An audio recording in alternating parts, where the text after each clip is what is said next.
My mom told me not to talk to strangers on the internet, but I'm glad I didn't listen. We are the Certified Noonas, your sisters in the love of Asian entertainment. Hi, I'm Amanda. I'm Jessie. I'm Natalia. And I'm Sky. And today, it's the end of the year! And that means end of the year awards. We are not an official award-giving body, as it were. We still enjoy giving out our own personalized awards for things that we just really enjoyed this year, with several categories for your enjoyment as well as our own. All right, so for the first category, certified soju shots. What does this mean? Most alcoholic? No. It's the ones that were just too bingeable that you couldn't just sit down and watch one episode at a time. There were 3 that really stood out for us this year as dramas that we could really just hammer our ways through. That was Miss Ma Nemesis, Top Management, and the Chinese remake of Meteor Garden. The only one that I've watched is Meteor Garden. Mm-hmm. And I mean, that one I started, it was well over halfway done when I started it. And then I just inhaled everything up until there was nothing left. And I had to wait, which sucked. So, and I don't know what it was about that because argumentative, it's not a good drama, but I guess it's like everybody, for people who maybe don't know, Meteor Garden is the original one is the Taiwanese version of Boys Over Flowers. And this was a Chinese version of the Taiwanese version of the story. And based on the Japanese version, which was remade into a Korean version. I think there's a lot of versions. Version, probably. Pretty sure there is. And it's just weird to me that was so bingeable for me when I could not even make myself watch more than 2-3 episodes of Boys Over Flowers. And I was so not into it. But this, I just right through. I was right into it. Once I had to wait, it's one of those ones where I think it goes better when you're binging it, because once I had to wait, then I had time to analyze how this is really not that good. How dumb it was. But I still loved it. I mean, I still really enjoyed it. And as soon as the episodes were on Netflix, I was watching them. I was right on top of it. It's funny because I hate watched all the versions of Meteor Garden. And this was the only one that I didn't hate watch. Was it stupid? Yes, it was. It was incredibly stupid. But it was also kind of fun. I think it was the power of the pineapple hair. That pineapple hair. It's so bad, but so good. I haven't seen Miss Ma Nemesis, but I did watch Top Management in a single day. I specifically got the month of YouTube Premium specifically just to watch Top Management, and it was an incredible day I spent. That's fantastic. It's feeling kind of funny because on the Twitter, everyone was talking about how dumb it was, but I thought it was actually pretty enjoyable. I loved it too. Yeah, I watched it. I haven't watched it, and I keep meaning to, but so it's maybe I'm gonna have to meant to be serious. Or premium or whatever. It's just like comedy. Yeah, it's adorable. So people would asking me about it, and people can ask me all they want. I love it, but I'm cool with light web series humor. Yeah. If you can't get down with light web series humor, probably don't watch a light web series. You're gonna have a bad time with it. Yeah. Go check out an actual drama, and you'll probably have a better run. So it's appreciate it for what it is. I loved it, but yeah, I think I was going into it expecting a completely different thing, and I think it's a lot better even than when I would have actually imagined that show. And I watched it in 2 days, and it was perfect. It's super easy to watch too, because the episodes are really short, and it's just fun, and you just kind of feel happy after watching it. You're like, yeah, these kids are adorable. I want to watch more about their little group. I wish they were a real band. I know. Just a variety show that they made. The Soul TV, it's just a little variety, Well, it's a little Ozen TV on V Live of them. Yeah. Yes. I also was the only one to watch Miss Ma Nemesis, and that's why I picked it.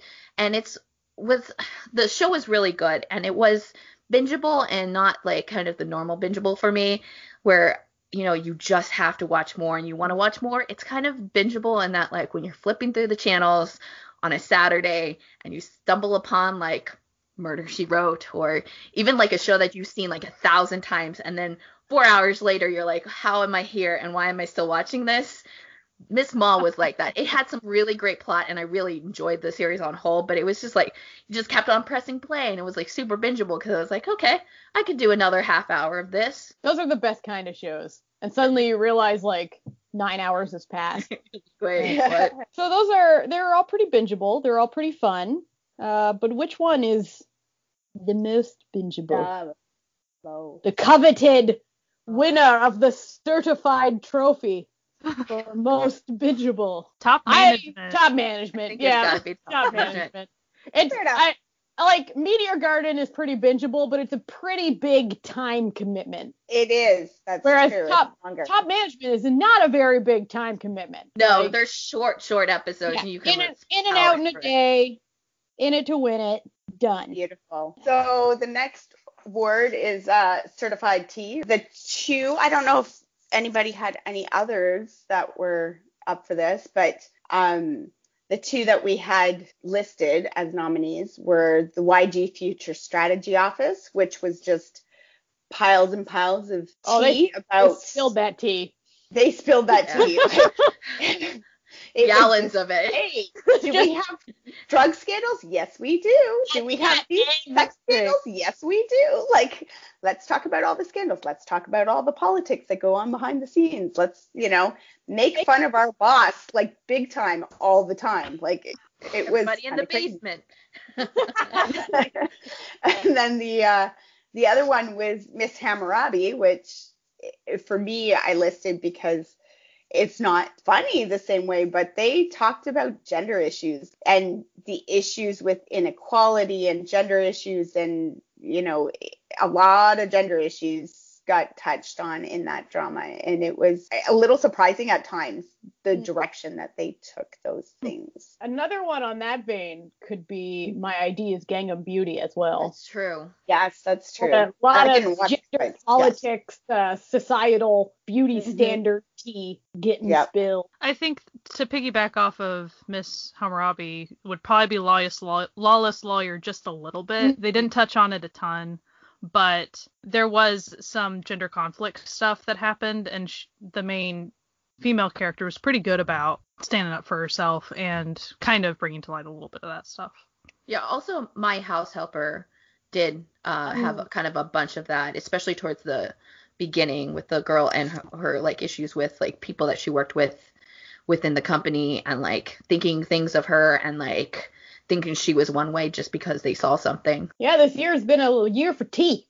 Yeah. I wonder some of that, like if it's like piggybacked off some of that Me Too kind of stuff that's really hit in Korea this year and has recently, if that, especially with Miss Hammurabi, but if there's just a little bit of we're going to start talking about this stuff, and then once it's out there, we're going to just keep talking about it until things change. Yeah. Well, that's the way to do it, right? If you want things to change, it's the easiest way is to start just making it popularized. These ideas that people just ignore in their everyday life. The discussion of it. But let's be honest, in terms of literal volumes of we're gonna have to go with YGFSO. Yeah, absolutely. Yes. That was, and I mean, it was like when it dropped, it was just like on Twitter, you just saw people constantly like, oh my lord, I can't believe they said that. I can't believe this whole episode is about this. And like what I love most about it was just how shamelessly Sungri would be like, yep, that's me. Like, I was the one who did all this stuff. Like every episode, it was him doing. I think the one that I always laugh about is when they show up at his house to like show their appreciation for him, and they're like finding like women's underwear everywhere, and he's like, "Why are you here in my house?" And they're like, "Oh, did you have a friend over?" Like, get out of my house.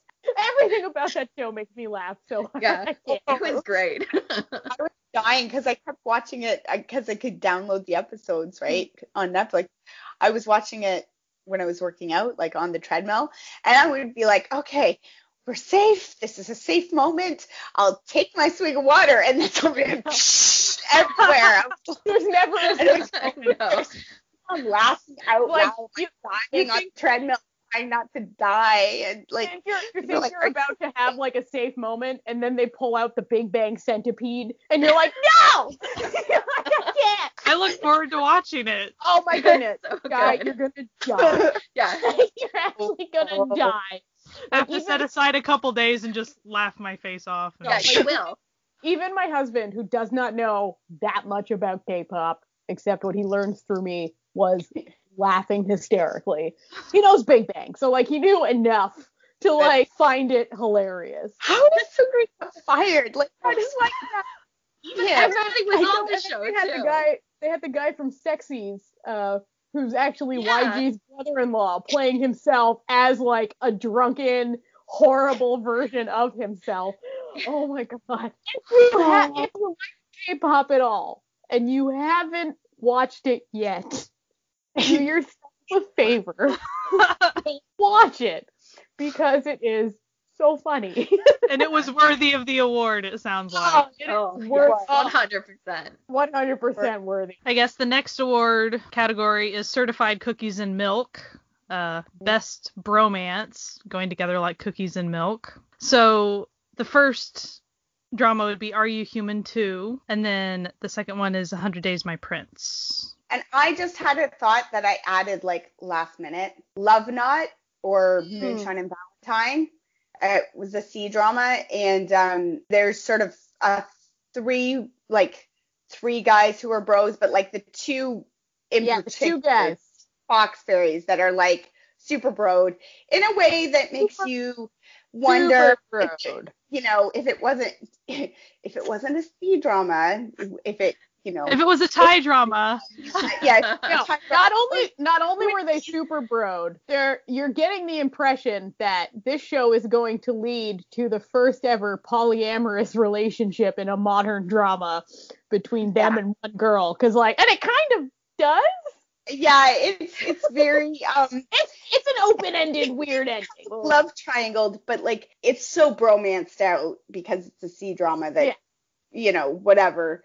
But just these two guys, they're so best friended, and like even when this girl comes in, it's like they both can't actually actualize their feelings because that would hurt each other, and they can't do that to each other. Like they just can't. They're the sort of guys that your grandmother would say, oh, they've been roommates for years. They're best friends. I mean, it's a pretty big on the bromance side. I mean, the other ones, it was just kind of close with characters. Yeah, Are You Human Too had a fun bromance because it was like there were two bromances with the one secretary in the middle. Yeah. With technically the same guy, but not the same guy. Because one was robot guy, another one was coma guy. So it was like. But secretary and coma guy, everyone kind of they kept making jokes about that. They were in love, right? Yeah. Like. Yeah, that's pretty much what I was saying. That's how I read The only person he loved was that secretary. Like, he was only nice to the secretary. Romances are actually three ways. That's what we're saying. Like, they're interesting. Romances. If Are You Human Too had been a Thai drama, like the secretary and coma guy would have been boyfriends secretly for years. Like they were close. Very close. I picked the 100 Days Prince one just because I thought that the prince and I don't even remember his name, the other guy, they were just a fun pairing. Yeah. You're just like, because they were so completely different, and you had like the prince who was so like rigid even when he didn't know what was going on and didn't remember anything, and then this like just one guy that like was causes completely chaos like wherever he goes. Yeah, and just like a fun-loving guy who's just like there to hang out with people, and I just thought they were really cute together because they were like complete opposites, and they just worked really well together. Another one you could throw in there would be 30 but 17. The three like younger, the high school kids on the rowing team. Like, yeah, just they were super cute. their relationship together and how they it connected with each other, connected with the uncle, But then even the uncle and the nephew in that show. Yeah, They were so close. Listen, it was a good year for bromance. It was. It's hard to pick a winner. They're really all just so bromancy. No. I'm kind of leaning towards 30 but 17. What do you guys think? I kind of Now, like that dark. Now that we thought of it. Now that it wrote in from the side, I'm like, You're like, oh, okay. Yep. I'm like, yeah. Yeah. Because I mean, you pretty much have two bromance structures going on within that show. So I would say that wins the certified cookies and milk. yes, I agree. Yay! The next we have is certified fine wine, the most finely aged ajushi. Mm-hmm. And so far, because apparently we're just going to keep on adding more as we talk about this. We tried really hard, guys. We planned ahead. We really did. We actually did a lot of planning for this episode. Hours and days. Actually, probably started 2 months ago. We did. We started this. We literally started this episode from the first podcast that we did, and yet we are just throwing it all to the wind as we always do. Yep. There it goes. But so far we have Jong Hyuk. He's in Walk of Love and Bad Papa. And then also Song Seung Hyun, who was in The Player and a bunch of other things. And then we also have our favorite, Kim Won-hae. Okay, I actually added that in there as a joke, but for real, really. For real. Now, he may not be. This is my Kim Won-hae. Are you campaigning for him right campaign. Now? He may not be as fine visually as the others. However, his charisma, is off the charts. If we were putting these three in the FMK of these three, he gets the M. Kim Won-hae, you keep him forever. Just caught my eye, going down my list of completed, saw my mister. I'm going to have to throw Park Ho-san in there. Yeah, and That's his true. voice. Yes. Boy. Park Ho-san, yeah. That And I mean, he's the voice. juiciest of them all at 46. I could actually call him Oppa. Oh. And he has work this year. Mother, My Mister, Lawless Attorney, The Ghost Detective, The Guest, Less Than Evil. He's all over the place this year. He's coming up Kim Won-hae for hardest. Yeah, giving him a run for his money.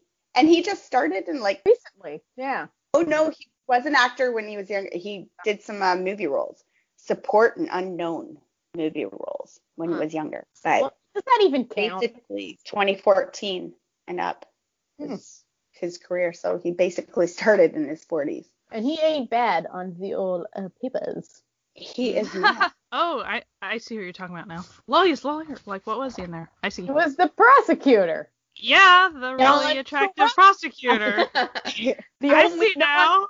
The only non-corrupt person in the entire town. So Pretty much. I mean, this is a Kind tough of a category. dork in my nature, but he had such a good character, his story and his plot and everything that went on with him. There was growth. I don't know how we're gonna pick one. Yeah, this is a really close call. They all win. That's hard. Yeah. That's true. There's a tie. We make rules. Yeah, we make the rules, so yay! Yay, congratulations to all of them. They all win. I totally came in ready to I was gonna fight for Jang Hook because I loved him in Walk of Love. You know what I loved him in most? My headcanon of Korean Die Hard. That's on screen. Also, yeah. But no, they're all amazing. I say they're all winners in our hearts. We'd like to have Opa too, The next category. Now this is a pretty special category because there is only one entry and we all agreed on it. Certified Knit Together, the best found family, and the winner is the player. The player wins. Oh, what a good show! What a good found family. I don't even know what else to say about it. Though I'm gonna honorable mention something. Okay. Oh, 30 okay. but 17. Ah, yes. Yeah, They're yeah, pretty they have a darn good cute. one. Central plot. However, the players The win. players I think still. 30 but 17, fantastic. However, there's a lot of actual family in there too. that's The core, there's a bit of a core actual And then there's family. even romance. Yeah, and going on. romance I mean, there's like a sort lot of stuff. ties a lot of it together. Whereas Yes. in the player, ain't none of that. No Very romance. found. Yeah, Very very found. Very fake found family. Personalities are What? so different. Absolutely. So different. And just like that one episode where you're kind of like, I think it's about halfway, and you're like, I don't know how these guys really feel about her. And then there's like a phone call, and they're like, what are you doing, little sister? And Like, and they like all just like go out there like, oh no, nobody messes with our sister. Yeah, like and that's sort of when you're like, yeah, this is our found family. We're Here's all the- smiling like goons right now, by the Yeah. way. Just remember watch that. the player. If you haven't seen the player yet, go. what Go. are you doing with your life? Seriously. Like, But no judge, but kind of judging you. judge, Kind of, very much you know. judgy. Go watch the player. We still like you, but we're judging you. Yeah, How about that? like As we're- long as you can handle the intensity level. Because some Yes. people might not be able to. we're That's true. concerned about your lack of player in your life. You know? Like, if we want to enrich your life, we Mhm. care about you people. The player wins. Unanimous. Beautiful. Yeah. The next category, certified fan fiction, where the headcanons write themselves. Or, alternately, the one that seems like the most bad fan fiction came to life as a little bit of a subcategory. I think we all know what we're talking about right now. That's right, The Last Empress. It One. kind of works both. It's like That's true. bad fan fiction came to life, and it's got like alternative plot lines that are writing itself through screenshots.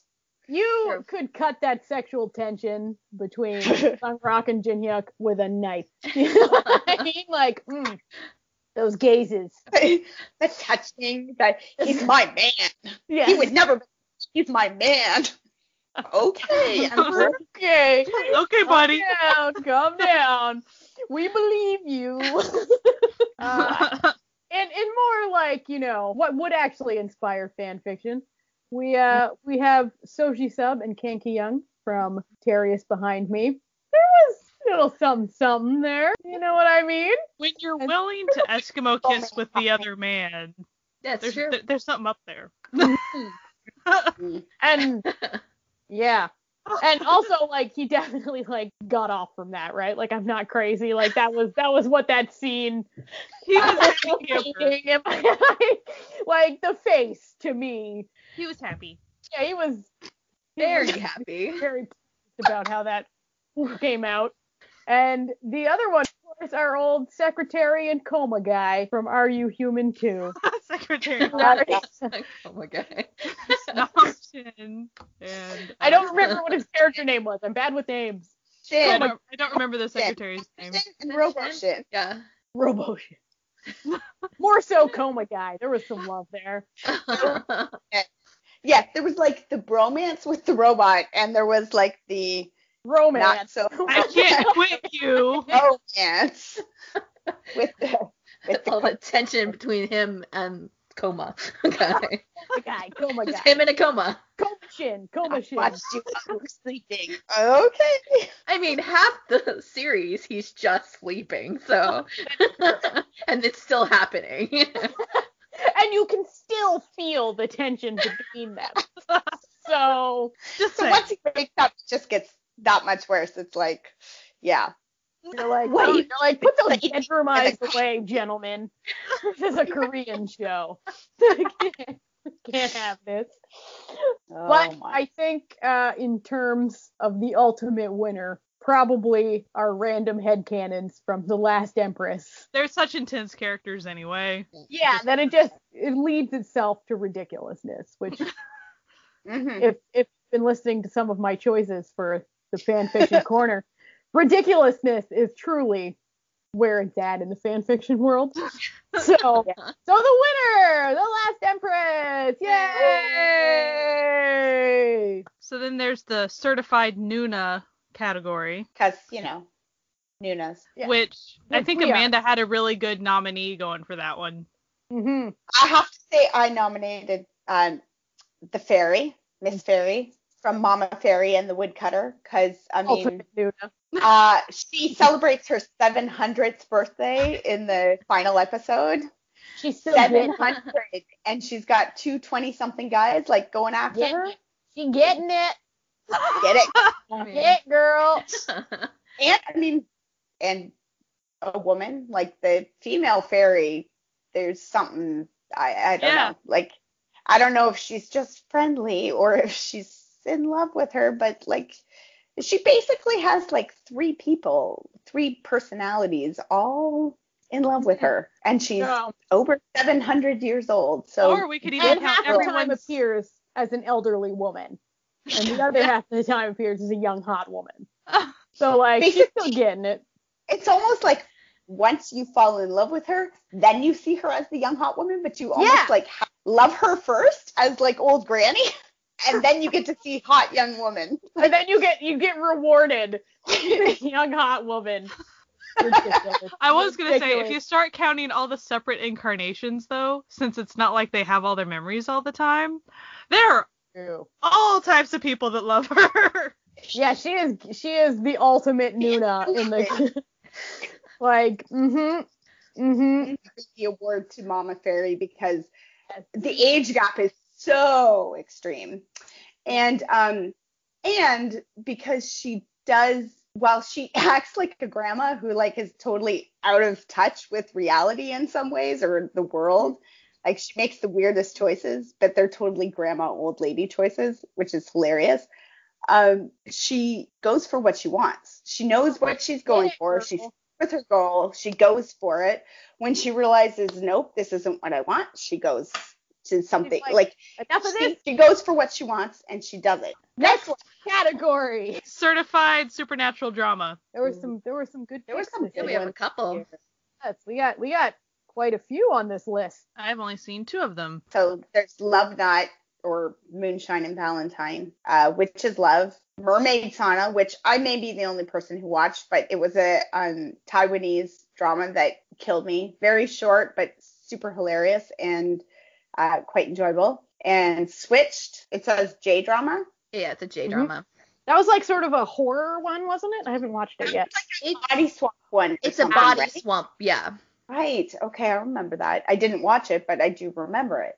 And Feel Good to Die are the ones that we have on the list. AKA Korean Groundhog Day. Witch's Love is about a family of witches and a girl who, I think the basic premise is if you give your love away to a man who doesn't return it or who, like, betrays you, then you lose your witch power.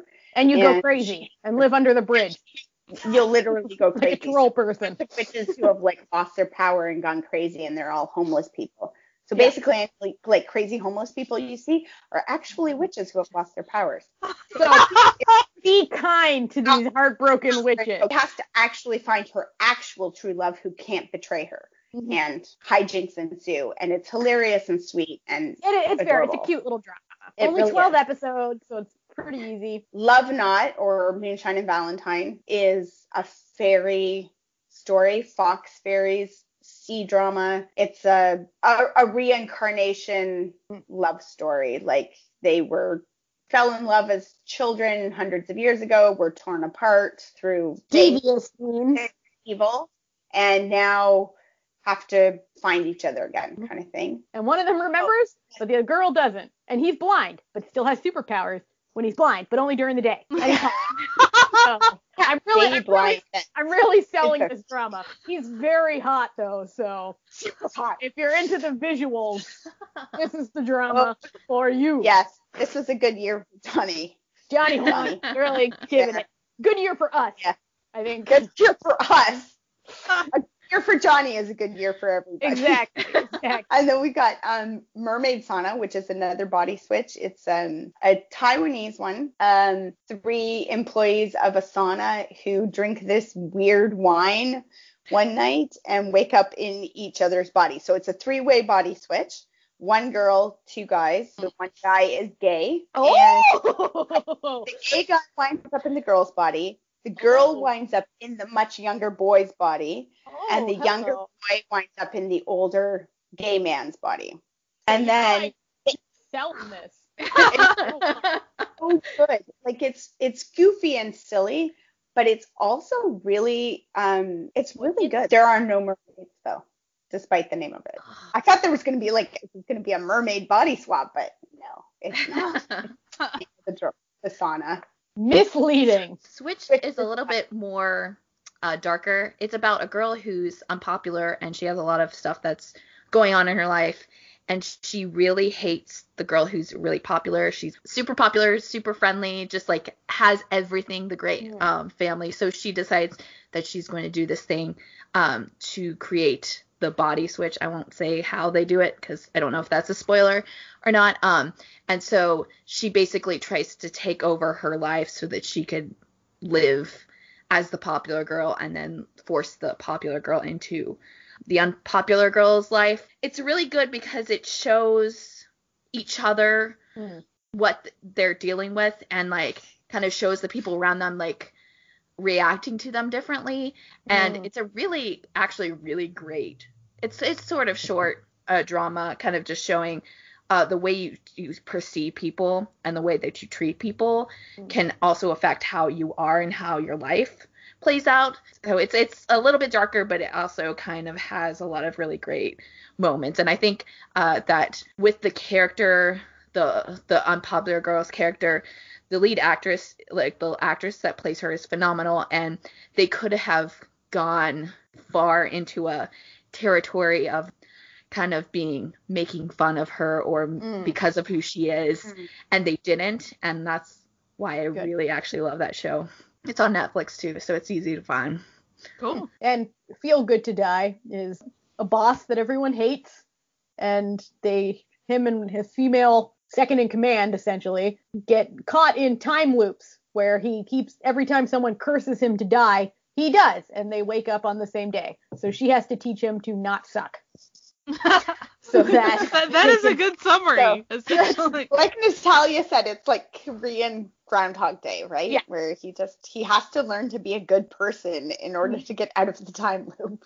Yeah. And there are more levels to it than like one simple time loop. Yeah. There's all types of stuff going on. Time loops. Then there's like an because overarching maybe time this loop. day he randomly doesn't make somebody want him to die, so he actually makes it to day 2, but now we're in the time loop on day 2 or day 5 or day 14. She'll do something that she thinks won't have any repercussions because they're going into a time loop, but then they don't go into a time loop. Yeah. Now she has to deal with the consequences of it. She has to deal with the consequences of the ridiculous thing she did.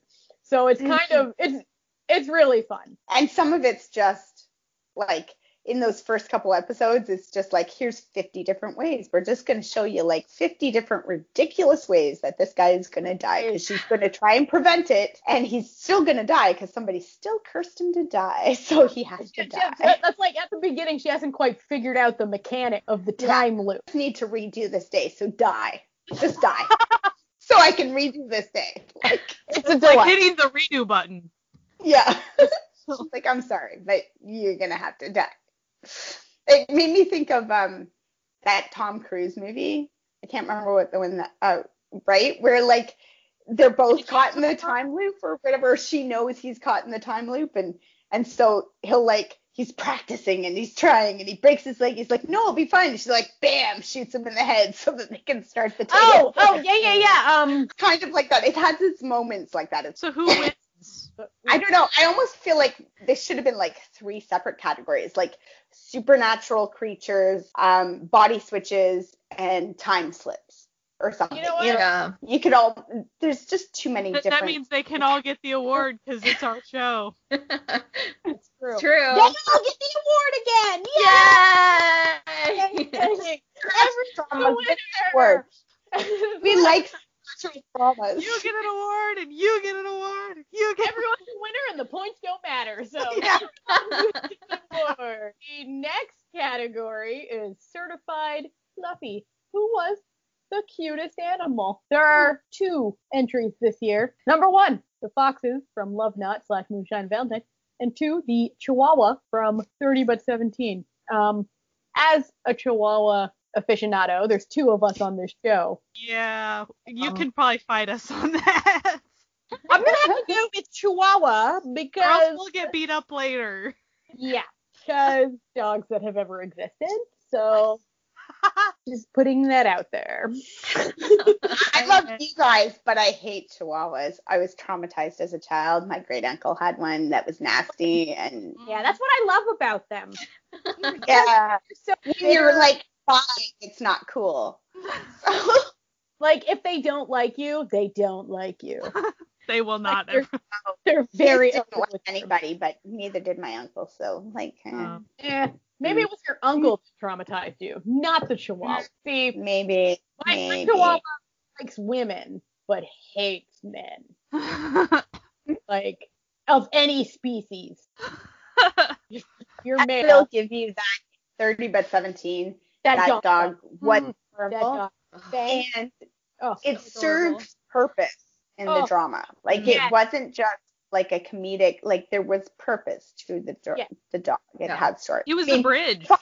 Not totally too, but they're also not foxes most of the time. It's like we're fox fairies kind of thing. It's not until the end that they all basically, that a bunch of them actually appear in fox form, and you're like, oh, hey, foxes, cool. But they are super. Gotta give it to Old Pang. Old Pang, Old adorable Pang. What was his other name? I don't know. I don't remember. Because he had like 2 different names because they didn't know that his name was Pang. Yeah, he's just adorable, so cute, so and funny. A good actor.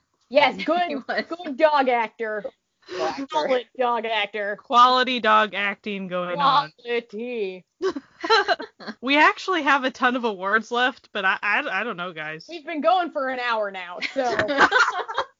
So, the certified best food PPL. Is it Subway in Ghost Detective, or is it Subway in Memories of Alhambra? These are 2 choices, people. Coffee. It's coffee in Mama Fairy. Also, or is it Quiznos in Terrius? They sure made Quiznos look hella delicious, but also made me feel like I was cheating on Subway, despite the fact that I eat at none of these places. Oh no. Okay, I have to go with the coffee from. Yeah, they did. That coffee was pretty good. I don't even like coffee, and they made that coffee. Just a product placement. It was a character, like, at the Every coffee shop. episode. They're talking creation of coffee and how coffee is important, and they actually had like little, in the final couple of episodes, they had like a little, here's some thing about like the guy from Ethiopia who actually invented coffee, and you're like, okay, but counterpoint, Troy Daniel eating that sub with as much gusto as you could possibly imagine. Kim Won-hee, crying over the sub. Like, if Kim Won-hee is crying, I don't know. He might have to get an award. It's just the way that they placed it in. You're like, oh, this is actually really sad and really great all at once. Or should the award go to that C-drama that I'm totally not watching and I can't remember the name of right now, that managed to, it's a historical C-drama and they did Pizza Hut product placement. What? How do you do that? That doesn't even make sense. Or thing. And yeah, it's like they stop over in a tavern and they're eating like pizza and wings. Okay. And I can't even remember the name of that drama right now because I'm not watching it. But like, I have friends who are watching it. They're like, "What am I watching right now? Is that pizza that they're eating? Are they eating pizza and wings?" Yes, they are. They're having chimac and pizza in their historic pigs and their. Oh gosh. Come on. So I feel like Pizza Hut has to get it because they went for the gusto. Like that's so once again, there's no shame in that. Like they went there. They needed to pay to make this drama somehow. Historical dramas are both expensive and hard to fit product placement into. So you do you, show. I think once again, they're all winners. Yay! Hey. Now, for the certified PPL of the year, there was only one. That was unanimous. Clear winner, and that would be the Dyson stick vacuum. No matter how poor you are, you can afford a $600 vacuum, my friends. I do think the runner-up was a Samsung Galaxy whatever, where you have the little button to take a picture. Mm-hmm. Because you make that darn adorable in almost any show. And I mean, we kind of skipped over the Flashback, the younger version actor, but I think that obviously goes to Nam Rum because he's in everything. He's in everything. He is the younger version of Kim Won-hee. He's literally the younger version of anyone you've ever met. Like, and it doesn't matter how different these actors all look. Nam Rum apparently looks exactly like them. And he does great in it too. Like he's like a legitimately good actor. With a tie, a solid tie. I don't think we could pick a winner from this. For the certified side couple, super extra couple in Secretary Kim, or the security couple from Where Stars Land. Mwah! Perfection, the lot of them, beautiful. The only thing that was giving me fear of missing out on Where Stars Land after I dropped it was the security couple. They were pretty security great. couple is what kept me going. Yes, sometimes. Adorable. Yeah. Just the cutest. And that super extra couple, like they were just so extra. Oh my God, so extra. And he was fantastic. He like was when so he's singing at the karaoke or whatever, he just starts singing in the pizza place. And you're like, where is that voice coming from? What? Yeah. He's a delight. He's a delight. And she's the friend in 12 Nights too, isn't she? I think that girl. She's the best friend, I think. She shows up a lot, sort of like as the best friend. She's got that sort of character actress thing going on this year for sure. And they were adorable. And our final category for certified second lead, it was unanimous. Kim from Mama Fairy. Yay! I don't know who he is. But is he the second lead? Ooh, we don't know. We're not going to give anything away. If you look at the general arc of that show, he is the second lead. Like, even the way they marketed it, they set him in that role. You know what? His character is very much a second lead type character, right? Like, there's not really any growth. There's not really any change. He is who he has no flaws. Start to finish, he's just sweet and adorable all the way through. He's kind and he's a good friend and he is willing to sacrifice himself for the people he loves, and he's like, but he stays that way the whole time. There's no growth. The guy who's the lead has growth. He has change. He has a story that's getting told. Still sucks though. Still sucks though. Honestly, think you could watch the beginning of that show and then the end of that show, and you'd be good. Yeah. You'd even get all the themes. You'd figure out what happened by context. But Kim still wins. Kim still wins because he's adorable and he's lovely. He's a little sweet potato, just like that crazy psychologist lady said. Little sweet potato. All right. So for our final portion, we're done giving awards. Congratulations to all the winners. Yay. You win nothing. Nothing.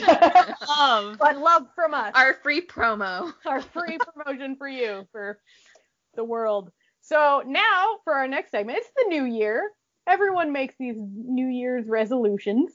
Sometimes. Mostly don't follow. But this year we've decided to try to make and follow some drama resolutions for ourselves. And let us begin with Amanda. So my resolution drama-wise is I want to try for more balance. So I want to not be so K-drama heavy. I especially with Vicky having the new contract for J-dramas, I'm hoping that there will be more content available that way.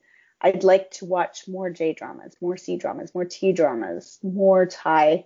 Although I'm already pretty Thai heavy. Like I think I go Korean's probably 50% of my content right now, and then probably 25% Thai, and then the other 25% J and C, and Taiwanese, like they kind of, so I just would like to find a little bit more balance, because I found this year there's a lot of C dramas and J dramas and stuff that I wish I was watching and I'm not. So yeah, I mean, on the flip side, I just paid for the plus pass on Viki, so now I have access to even more K dramas on a regular basis. So who knows? Who knows how that's going to pan out for me, but that's what I'd like to try for. But they've been adding a lot of Taiwanese dramas and C dramas, so on that side, it'll work out. All right, now Jessie, what's yours? Mine is a little bit different. I'm going to try to pick up some shows that I've heard from people that they do not like the ending and watch them just to see if my take on the show is going to be what everybody else is, because I have some theories on some shows that I'm going to be trying to watch that I actually might enjoy it. So it's kind of one of those resolutions like a lot of people do in like books where they pick the lowest rated books to see if some of them are just rated just because people don't like the subject matter. So I think it's like a nice kind of forcing me to watch something that I normally wouldn't pick up. And just see, maybe I'll find some shows that I actually really love. Yeah, interesting. But you're gonna limit your amount of that. Yeah, just because I watch too many dramas already, so like adding like these older dramas too, you're like, wait a minute. Well, and then if you hated them all, it's like, oh, this is I just took all that time. So within reason. So mine is one that would be surprising to those who know me, is to stop watching dramas if I'm not enjoying them. Whoa. What? I know. Now, this doesn't happen often because I have a huge tolerance for pure nonsense, as we all know. But sometimes I find myself watching something and just hate watching it. Give it up. Let it go. Put that on the not interested list. How are you going to come up with your threshold for that if you're not used to having a threshold? I think it'll just be like my vibing. Like I'll just sort of feel it in my soul. God, I sound like a hippie. If you're not enjoying it, right? Like there's nonsense and like Last Empress. Like you can enjoy nonsense for the nonsense sake. But if you're not enjoying it, then don't do it. Exactly. Like it's not your job. You're not getting paid. I wish. Don't we all? I would be perfect at this. People listening, if there is a job out there where you just want me to watch stuff, I am really talented at watching stuff. So writing up a blog about it, or I can write reviews. I can just watch. All good. Yeah. But that is my resolution. Sky. Cool. I think my resolution will be probably trying to expand my genres a little bit. I mean, I'm still doing a lot of backlog, trying to hit a lot of people's favorites and stuff. I mean, I'm still playing catch up, I feel like, but I've been finding that sometimes when I do enter a genre that I think I might not be able to handle or that I might not enjoy, it actually becomes like my favorite show sometimes. Mm-hmm. So I know that when I started watching dramas, I mean, rom-coms, I'm always going to watch them. But it's funny how they don't necessarily typically end up being my favorite show in the end. So I have to realize that and make myself willing to watch melodramas, make myself willing to watch non-rom-coms more, knowing that that might actually maybe be my wheelhouse more than I thought it was. So nice. It'll be hard to measure, but we'll just have to see. It's like the opposite of mine. Just forcing yourself to watch something. I mean, I've been watching so much at the same time, so it's definitely not volume-wise, but I don't know. Sometimes I feel like I'm watching 15 bazillion rom-coms and nothing else, but I like it, so I don't know.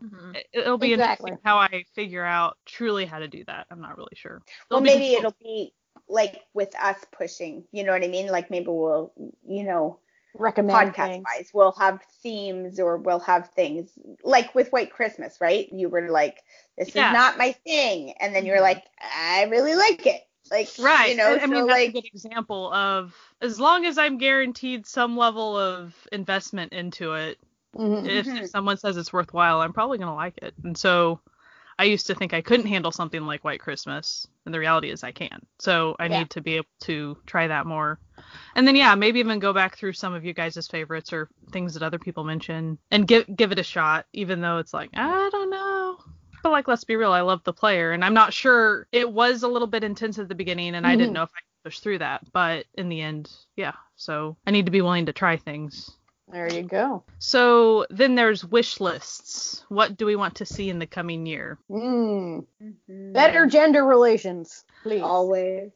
Always. That's always at the top. Every year. Every year. That's all we want for Christmas. At least we're getting some of that. We are. It's getting better and better. Yeah. And I think that's why some things, like, for me, Devilish Joy, like, I couldn't keep watching it because it was such a throwback, and it didn't start that way. Like, you know what I mean? Like, first episode, you're like, oh, this is gonna be good. And I kind of killed it for myself, really. I went into it expecting it to be, I had in my mind that it was going to be 50 First Dates, right? So that it was going to be like 16 episodes of him trying different ways to make her remember that she loved him, or her trying to make him remember that she, and it was not that. It was that show. And when I realized it was not that show, I was like, I can't do this. This is too much misogyny for me. Thank you very much. So, but I think in general, like, we've also been blessed with things like 30 but 17. Yeah. Very good. Even something like My Mister, where people went into it very hesitantly because it was that it was going to be a huge age gap, like, have an affair romance thing, and it totally wasn't. It was just here are two people of the opposite gender who can become friends and make each other's lives better. We need more of that. We need more of that. Yes, definitely. Yeah, and Player gave us that, where these men were not in any way trying predatory. to, no one was being creep-tastic towards her. At one point they kind of like, they make a choice for her, right? Like, and you're kind of like, come on, guys, like, she's a big girl, you could let her make her own choices. Yeah. And then she does, like, she comes back with, and now I'm making my own choices, right? So you're like, okay, like, there was, and she was strong throughout. Like, she was a strong character who could kick butt, but could also, had feelings and emotions. It wasn't, she was a well-balanced character, I feel like. So well-balanced female characters. That's what we want. And even second lead females that are not crazy or you don't despise. Like, people with motivations more than just getting the dude would be fantastic. Because, like, let's be honest, men ain't that great. Like, why are they all fighting over these people? Like, especially if he's a jerk. Like, why is anybody fighting over him? Exactly. Like, ladies, what is you doing? I think the thing that I didn't know I needed until Last Emperor started was I need Shin Sun Rock as a need it. Yes. I need him to just be happy and in love and cute. Because, like, they teased us with it with Trot Lovers, but it's good. It's so good. Like, and I hated him in that, whatever, the alien one, My Love from a Star. Yeah. Hated him. I was just like, he's smarmy and he's gross. Like, I didn't even feel like he was, like, a good villain. Like, he was just like, what? I didn't like him. But in this, I'm just like, this is a problem for me because, like, I don't care. He, like, was like the first episode he hit somebody with his truck, and I'm like, he probably has good dreams. You're like, maybe you're not watching it anymore. Yeah, exactly. It makes you throw out your morality. Making you question everything you believed about yourself as a person. I have a friend on Twitter who's the same. Like, she's totally the same. She's like, I love him, and it's horrible, and I still love him, and I need you to start watching this again so that somebody else can, like, horribly love him with me. You're like, I can't do it. But so as a rom-com lead with possible musical numbers too. Oh, like, yes, a K-drama musical, please give it to us. Please. please, please, please, please, Now. please. We want it. The people have spoken. That's what we want. When do we want it? Thanks. Now. Something the other day that got mentioned between us was, so I was saying that I want to see Kim Won-hye like a documentary about how he teleports everywhere and is in every single last show. Yes.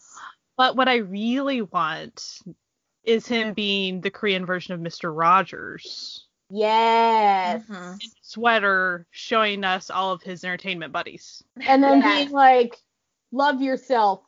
Love your neighbor. Just like I love you. Yeah. That's what I need. Changing his shoes and putting on his different cardigan and Yes. going to the post office to talk to his buddy that's like some famous actor in reality, but it's like playing like Mr. Kim.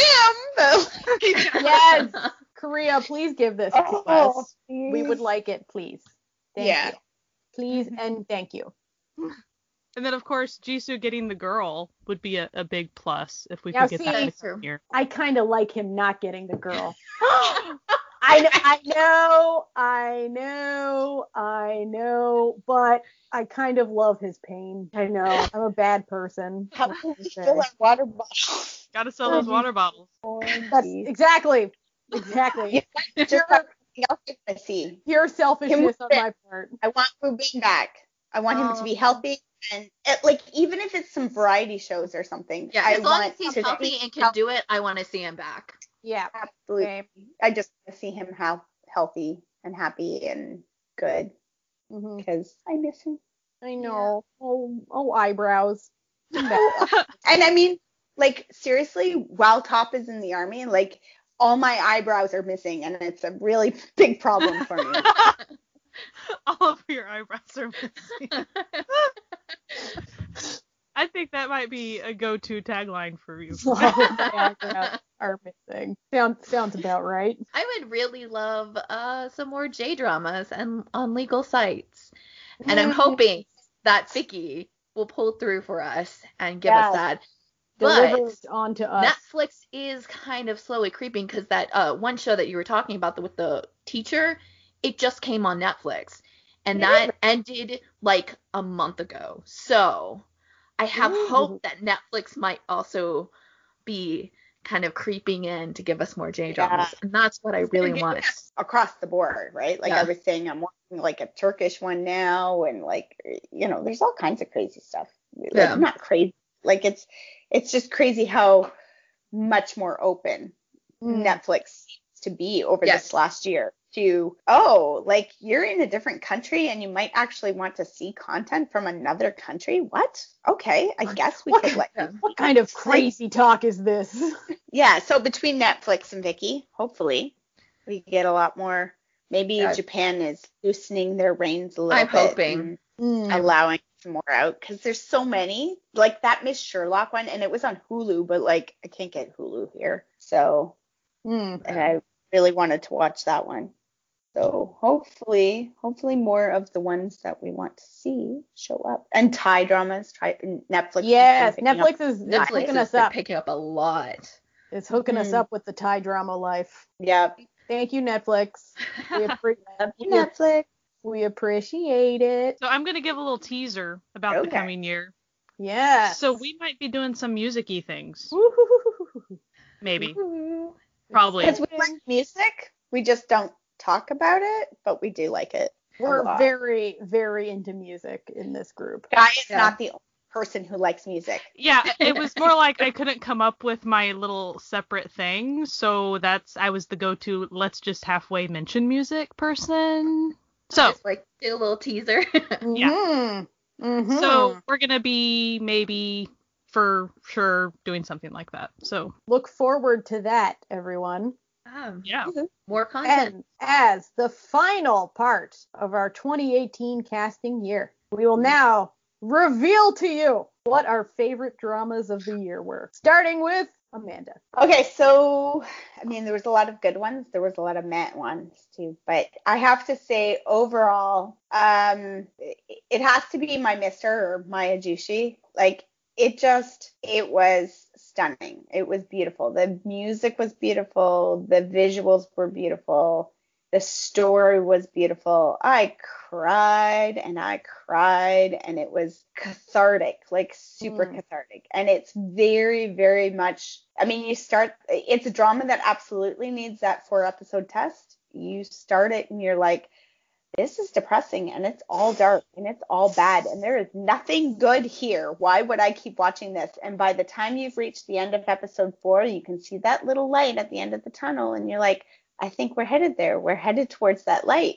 And sure enough, throughout that drama, it stays dark and it stays deep and intense, but that light at the end of the tunnel gets bigger and brighter consistently as you go, and you see it coming. And when it comes, that's when the crying comes, because you're like, I'm here and I have all this pent up emotion and I just need to let it all out, because emotion. It was so intense and it was so well done. And the characters were great, the actors were great, the music is great. It just across the board hit solid show. Every solid, excellent note. It's I think for the year it's the only soundtrack that I bought the complete soundtrack. I didn't just cherry pick OSTs off of it. I bought the whole soundtrack because I needed all of it. I needed to hear everything all the time again. And I have finally, but I didn't buy it until like months later, because it was like finally at a point where I could listen to the music without crying. Still, some of the songs, like I'm like, oh, there we go. But that's that song. But also some of the songs are hilarious, and it's like even just the instrumentals. You hear like a certain instrumental, and you're like, that must be a theme song for those brothers, because that sounds like those brothers. Everything worked together, and all the puzzle pieces fit together, and it was absolutely excellent. And if you're, again, not really, I mean, there's sort of side romances and stuff, but the main characters don't have a romance with each other. So I know that put off a lot of people from watching it, because they were very concerned about, what's her name, IU, and this older actor, who's the actor from Pasta, I think. And from Coffee Prince. Is he? Okay. Yeah, he's in a lot of stuff. He's fantastic. He was fantastic. He's a really good actor. Yeah, he is. Yeah. So I know a lot of people, that age gap where he could literally be her dad, kind of put them off. But worry not. Worry not, because he acts like he's her dad, and it's fine. And not like a creepy dad, just a dad. Not a daddy. Not a daddy. And like, yeah, there's so many side stories and so many side, like, just avenues that things take, and again, intensity and anxiety at times where you're like, ooh, how are they going to work this out? If you haven't watched it, I recommend it. Jessie. All right. So mine, you already actually mentioned it. It's Come and Hug Me, which is also very anxiety inducing and very stressful, just because of the nature of the show, because it follows a serial killer and kind of his effect on his family. But the show is outstanding in its writing and the way that they develop the characters. I can't really say a lot because there's a lot of spoiler involved, but it has some really great highs and lows, and you don't know where the story is going to be taken, but it's in a very kind of natural and not forced direction, even with these kind of like big storylines with the dad being a serial killer, and it could get really like heavy and really forced, but it doesn't do that. And all of the characters, even the smallest of characters, the actors are outstanding in the role, and there's a lot of thought and direction in everything, and it just made the show even perfect, like more perfect, just because you could tell that the actors were like putting their all into it. It also has probably one of the best K-drama moms ever. She's fantastic, and that role is just a really great role of like a person, just true compassion and true love, because some of the kids are not actually her kids. They're just the serial killer dad's kids from another marriage. But the compassion she has for these kids and what she does is just breathtaking. The whole thing's like beautifully done. The cinematography is really great. It's just outstanding. And I'm so glad that the leads that are in it got in it because they weren't the first choice. And I don't think that show would have been great with the people that they were going to cast in it. I'm not going to say who. But I think it needed to be those two actors, and they really did carry the show really well, and both of them are kind of newer actors. So yeah, Come and Hug Me is my favorite of the year. Well, on a completely different tack, because that's what I'm here for, my favorite show of the year would have to be Welcome to Waikiki. The cast was amazing. It was probably one of the funniest K-dramas I've literally ever seen. Like, it was so funny. And it's funny in a way that you can tell that it was a sort of a well thought out funny. Like, it does of course rely on the old K-drama staples of pratfalls and bathroom humor, but it also has, there's a lot going on. Like, there's a lot of really... It's very sitcom. Yes, it's definitely a sitcom, which you don't see a lot of in sort of mainstream K-dramas. Also, it has the cutest baby on the face of the planet. That baby is adorable. Oh, that baby.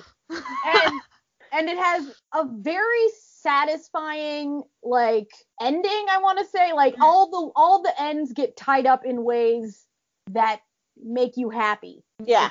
It all works. It all works, and there was nothing rage-inducing. No, and it's all a delight. It just fills you with happiness from beginning to end, and it's just wonderful.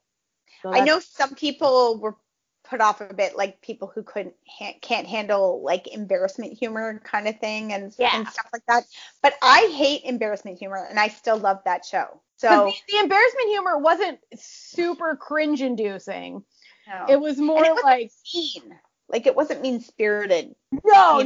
Like, sometimes it's like we're making fun of this person, and it didn't feel like that.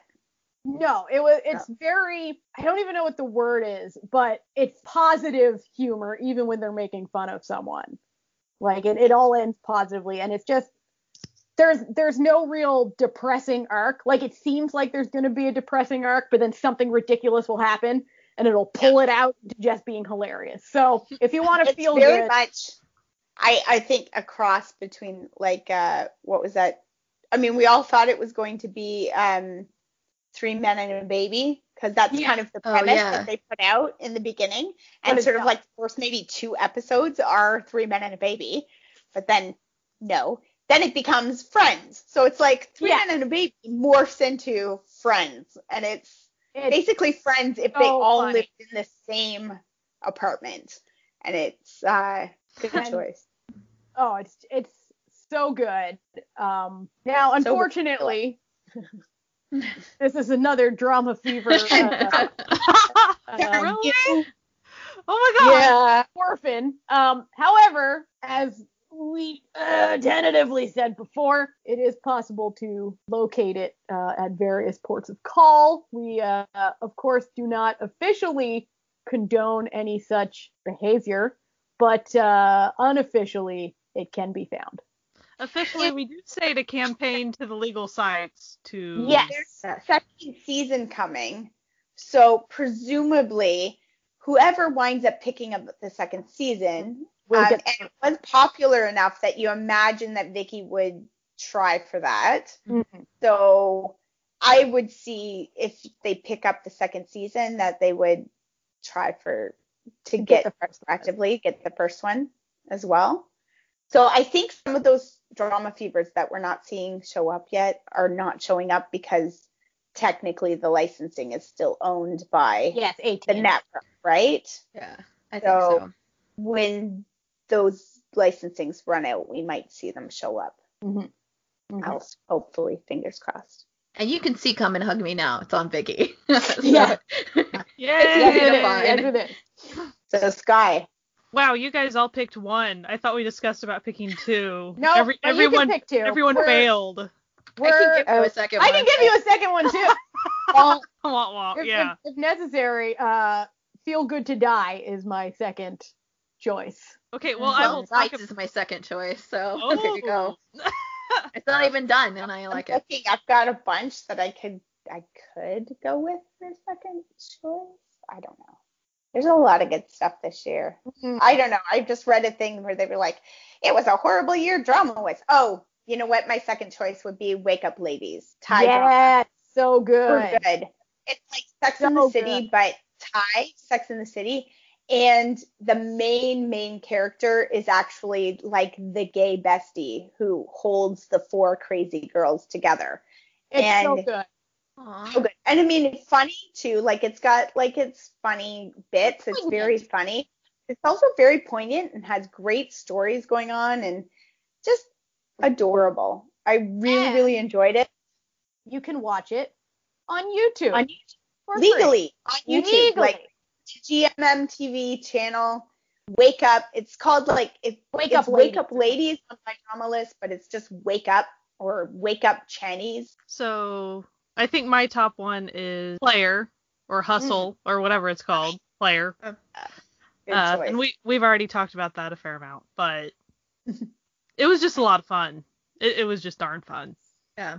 And I love that soundtrack. I hope there'll be a second season. I don't necessarily think they built up for a second season, but they gave the option. Yeah, it's definitely played like it's gonna. But it's could not seamlessly go into a second season or anything. But so we're all campaigning for a second season. Yeah. A true second season though, not like and they all blew all up the same people in episode, it. Like Kim Won-hee gets a new team. Like no. Or no. If you have everybody and not Kim Won-hee, I don't want to see that. Yeah. get out of here with that garbage. We don't need that in our lives. With it, that of all the main characters, he's the one that I can comfortably replace, but not. I don't want to. No, I don't want to. Like, I need the family. That family better come back. Family to show up again. That's what I'm looking for. Good choice. But also, Feel Good to Die. I think it's not quite done. We have one more day. I'm waiting on the end. But I think Feel Good to Die for me, it's going to upend my absolute top favorite stuff. So if it finishes like I hope it will, it'll probably be my new soulmate show. So it'll even topple the Player a little bit, but it has to end in order for me to really say that. I don't think they can mess it up too bad, even if it's something that I'm like, I don't prefer that. It'd be really hard for them to mess it up royally. At this point. They've made really good decisions so far. Don't curse it. No, I'm just saying they seem pretty smart with a lot of the ways they've chosen things. And I mean, by the point that people are actually listening to this, they're either all going, good. Yeah, so you guys can judge me as harshly as you want. So, fingers crossed. Yeah. You're listening to this and going, yeah, we heard it ended well, and not the other thing. I might be kicking myself later for saying all that, but I hope that it will be my new favorite show.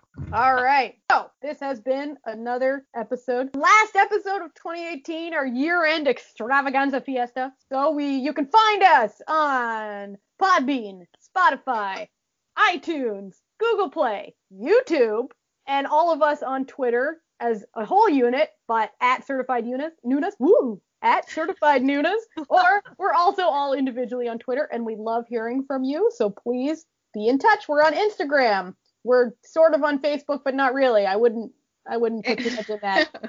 And we love hearing from you, and we hope you have a wonderful end of year and a great New Year's Eve. Bye! Bye! Happy New Year! Yeah.